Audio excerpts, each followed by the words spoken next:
Good morning. My name's Daniel Gilfoyle. I'm a record specialist at the National Archives.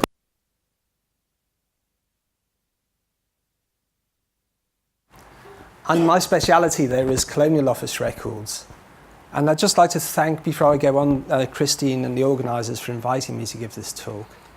The National Archives is the repository for central government records. So the records of the Colonial Office and the War Office, the Foreign and Commonwealth Office, which are selected for permanent preservation, come to us, and we make them available to the public at our reading rooms in Kew, and also via the online catalogue, which you can use to search online. So having said that, I'm just going to make some fairly general comments about the war in Africa and some themes which one may address, and then talk about more specifically about just a few records which I found in my researches. And I should also stress I'm not a great expert on the war in Africa, but on the other hand, we've been running a programme of events at the National Archives, and I've been doing some work in the background to see what we've got. So in a sense, I'm going to share that with you. At the outbreak of war in 1914, Britain already had a very extensive empire in Africa, from Nigeria and other colonies in the west to Kenya and others in the east, South Africa in the south. As it happened, but by no means coincidentally, all of these colonies lay in fairly close proximity and had land borders with the German colonies of Togo and Cameroon in West Africa, and Tanganyika in the east and southwest Africa. So because of this, Britain's involvement in the war was very extensive and ran across pretty much the whole of Africa. So we had campaigns in East and West and Southwest Africa, which are in the South and West, they were over fairly soon by 1916. But in East Africa, things went on for a long time. In fact, as the first shot was fired in Africa, actually the war in Africa carried on slightly longer than it did in Europe. So the war, in a sense, began and ended in Africa. As a result of all this, a lot of documentation has come to the National Archives. So in the colonies, the Colonial Office was responsible for organising the war effort in those colonies, and those colonies provide bases for the British effort in the war. So lots of Colonial Office records have come to us. The Foreign Office had responsibility for dealing with the other imperial powers like Belgium, Portugal, and France that had colonies in Africa, and they also contain a good lot of material. While the War Office itself was responsible for conduct of the campaigns, and they also returned a hefty amount of documentation to London. And in due course, all of this material has been sent to the National Archives. Rather sadly, we do have to say that some of the collection isn't particularly accessible. For example, Colonial Office records are not catalogued in detail, and you can only find on the catalogue fairly vague details of the colony and the time period. Others have been done in much more detail, and some has been digitised as well. You know, the war diaries, which were kept by individual units and battalions, have been digitised, and you can download those through the catalogue. And this documentation has been used very extensively by historians. And recently, some very good books have been coming out, I think. I'm thinking of, say, Ed Pace's one on the East Africa campaign. And other really good books in which about international relations and so forth, in which, those documents have been quite heavily drawn upon. On the other hand, though, there are kind of a lot of questions still unanswered about the war in Africa. We don't really know as much as we should do about the effects of the war on societies and polities in Africa and the individual colonies. I mean, it's quite a lot of work is coming out, for example, at the moment recently on Northern Rhodesia, but there's still kind of hefty gaps, I think, in this historiography. Also, we don't really have we don't really have social histories of the African regiments. We know about the campaigns and the part they played in that, but we don't really know about what the experience would have been of the African soldiers, say, who fought in the King's African Rifles, an Eastern Central African regiment, or the West Africa Frontier Force, the Nigeria regiments, and the Gold Coast regiments. What we can say is that this experience must have been very varied. For example, at the end of the campaigns in West Africa, the West African soldiers went into the regiments and then fought in East Africa, and were very active in the German colony of Tanganyika in 1917 and 1918. So what we would like to know more about, I think, about the experience of the African soldier, from conscription through to his, no, not conscription, from joining up, to his discharge at the end of service.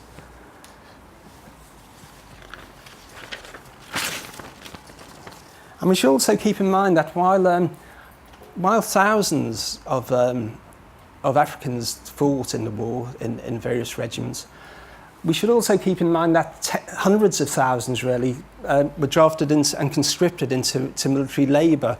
So to some extent, one could say that the chief experience of the war was not so much of the soldier, but of the military labourer who supported the campaign. Road and railways didn't really apply in the wilds of Tanganyika. Draft animals couldn't be used because of sleeping sickness. Horses also suffered from tropical diseases. So, what carried out the labour, what carried out the carrying was the human being. And that's a major part of the war, I think. And it was calculated, I think, by somebody that it took 10 labourers to keep one soldier, in the field. So it's a very, very important aspect of the campaign. But we should also keep in mind that, as in Britain, the colonies became home fronts during the war. So, they were the basis from which the military campaigns were fought and launched. And they had an enormous effect as resources were drained from indigenous societies. And what was the effect, for example, of the war on women? How did women participate in the war? What was the effect of the war on families? How did the social and political structures of indigenous society change throughout the course of the war? So I suppose what I'm getting around to asking after all this preamble is are the records, the official records which the National Archives actually any good for answering these questions? And we have to bear in mind, I think, that they are official records. And we don't really find that the African voice really emerges or is recorded, except in the case of things like commissions of inquiry where evidence was taken from Africans. So they're records, written by officials and army officers, and they were kept for the purpose of recording, history, and for the purpose of formulating policy, and for the pursuit of the war, I guess. But nevertheless, I think these sorts of records do give us an enormous amount of kind of circumstantial evidence about what happened to Africans and how Africans acted during the war. And I think for that, reason, they are a useful and important collection. And we also have to bear in mind just the scope of the British efforts in Africa too makes it one of the really big collections in the world. And I think by kind of reading through the archive, reading behind documents, trying to contextualise them, it does tell us something about the African experience. So having said all that by way of preamble and not having rambled on too much, I hope, I'll just take you through a few of what some of these kinds of records look like and the content they have in them. National Archives isn't particularly well known for its photographic collection, but there is a very substantial collection of photographs in the Colonial Office Library, which were transferred to TNA quite recently, and they've been digitised. Actually, you can find them on Flickr, and that's just an example of one there. I believe that's people being transported to Togoland from Nigeria. at the beginning of the war. I mean, obviously, one of the most important records are the records of the campaign itself. You know, the War Office campaign records, and one of the most important collections within that is a series called the First World War and Army of Occupation War Diaries, and these are the diaries which are kept on a daily basis by the officers in the individual battalions. You know, like the first, second King's African Rifles. And they record events on a daily basis. And they look like that. I'm not sure, you probably can't read it very well. But the column they're informed, they've got the date on which the notes were made, and then a column describing what happened, and the further column for some further notes. And this one, it's 1-3 King's African Rifles, which was an Eastern Central Africa regiment. And at that time, in 1917, they were down in the southeast corner of Tanganyika in the Lindi region. And it describes a skirmish which didn't go particularly well for the British, and several people were killed and quite a few were wounded. And I just picked this one out because it does actually record the names of the African soldiers who were involved in this particular skirmish. A second one here, again, it's a similar account just to demonstrate that sometimes these things are actually typed up as opposed to handwritten. And here's another interesting one, which is also in this corner of southeast Tanganyika around Lindi. And it's interesting, I think, because it describes the actions of a Sergeant Kalunya who was leading a patrol, and they encountered a German patrol that describes how he was able to capture one of the German soldiers and also to bring in some civilians from a tribe which were believed to be hostile. So this kind of record, I think, shows the changing role of the African soldier during the war. And don't forget, after about the beginning of 1917, the war was pretty much thoroughly Africanized. You know, virtually everybody, apart from some British officers, had been withdrawn, and it was Africans who were pursuing the war. And this way, I think, we can kind of trace the roles and possibly the change in roles that African soldiers had in the course of the conflict. Another point about the war diaries, I think, is that they have a lot of detail just about the environment and the conditions under which they were the fighting took place, or not necessarily the fighting. Here's one I've just got something from Lieutenant Dunn of the 2-2 Battalion KR. He describes, again in southeast Tanganyika, I proceeded due south. I discovered a fairly large marsh with good water, due south to Ngora River. The game was fairly good. Country not too dense and plenty of trees about. The Ngora was quite dry where I hit it. I then proceeded along the left bank, keeping close to the river. I proceeded on this course along the bed for about 4,000 yards before I came to water. The banks of the river were steep and the way in the bed of the river completely dry. So he gives a lot of information just about the conditions under which these things were happening.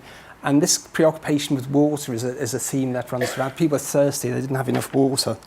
But however, one of the very striking features about the war diaries is that most of them really aren't about conflict or about skirmishes. They're just about the tedium of daily life. They're about marches, fatigues, drills, engaging in engineering works, building roads, clearing bush, and all this type of thing. So, I mean, I think by reading these diaries as opposed to an account of the campaign, one gets a bit more of a kind of knowledge of the way things were happening on a day-to-day basis and the things that soldiers actually did. Anyway, that's enough of the war diaries, I think. Of course, an important aspect of the military campaign was recruitment. And I don't believe that any African soldiers were actually conscripted into the army in Africa during the First World War, but lots did join up. And it would, of course, be very interesting about what their motivations were, considering that the army had often been used as a kind of police force in the year before the war, and people probably resented these armed battalions to some extent. This is a Colonial Office record, which was written by someone called I think his name was Watkins. He was in charge of. Actually, I'm wrong there. Anyway, it's written by someone else. It doesn't. But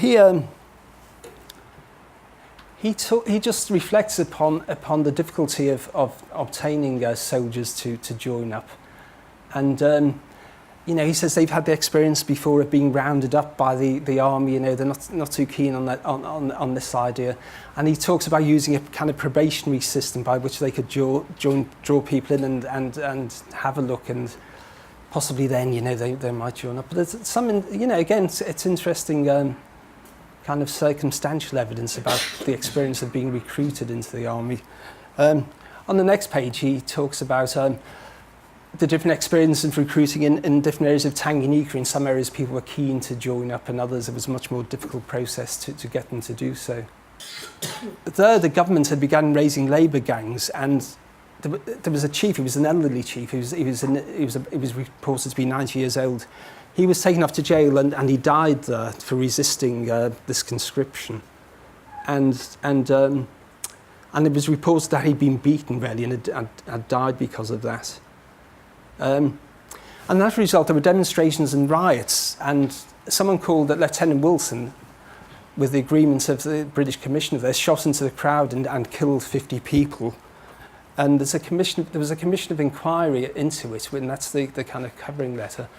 This is quite an extensive document, but it also had lists of the people who were killed and lists of the people who gave evidence. So again, they're quite a valuable document, I think, which does give us some insight into the binary nature of attitudes towards the war. I've just included that because there are a lot of these hand-drawn maps in the Colonial Office collections, which illustrate the reports. And I think I've pretty much taken up my time, really. But just to finish off, I mean, being in the war was a political experience for Africans. And it was a time of great political change, and it was a time that greatly strengthened nationalist movements and movements towards eventual independence. And I just include another Colonial Office piece, which discusses the possibility of awarding returning African soldiers with land grants. And the writer of this, the writer is a colonial official out in Kenya. He doesn't disagree with the idea, but he says that the African has now been fighting on completely equal terms with people from other parts of the empire and British soldiers. The African soldiers proved to be absolutely the equal of those soldiers and those other soldiers, and that it's bound to give the African ambitions, I guess, as they would have described it, for more. And so the official mind is already considering, even at the time of the war, what the longer-term effects of this will be politically. And his recommendation is just to bring out more colonists, because they'll help to buffer the situation and dampen down this emerging nationalism. So I think I've taken up my time, so I think I'll call this a day at that point.